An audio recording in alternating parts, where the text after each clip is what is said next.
প্রায় এ ধরনের কাজ আসে যে ছবিকে বলা হয় যে কিছুটা ফর্সা করার জন্য। তো সেই ক্ষেত্রে আমরা খুব সহজে এই কাজটি করে নিতে পারি। মূলত আমরা যেই ছবির অংশগুলোকে ফর্সা করতে চাই তা ধরে অথবা সরাসরি এই যে ইমেজ অ্যাডজাস্টমেন্টে এসে কার্ভ রয়েছে তার মাধ্যমে আমরা মূলত এই কাজটি করতে পারি। কার্ভের মাধ্যমে ছবিটিকে প্রথমত আমরা একটা পর্যায়ে নিয়ে আসি।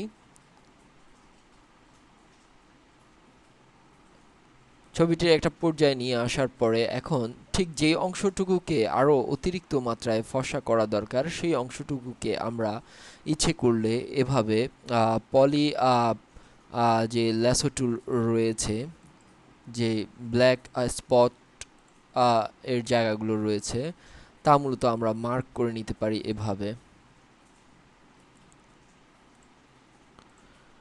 তারপর সাপোজ এই অবস্থায় এসে আবারও অ্যাডজাস্টমেন্টে এসে আমরা মূলত কার্ভের মাধ্যমে লাইট করে নেব এবং ওকে প্রেস করব। এবার যে কাজটি করতে হয় সাধারণত এভাবে একটি পোর্শনকে ফর্সা করার পর মূলত স্মাগ যে টুলটি রয়েছে তার মাধ্যমে একে ম্যাচ করিয়ে নিতে হয় যাতে করে মূলত যে এটিকে এক্সট্রাভাবে ফর্সা করা হয়েছে তা যাতে বোঝা না যায়। এভাবে ধীরে ধীরে সূক্ষ্মভাবে মূলত এই থিওরি অ্যাপ্লাই করে মূলত আমরা যে কোনো ডার্ক ফেসকে মূলত আমরা হোয়াইট করে নিতে পারি।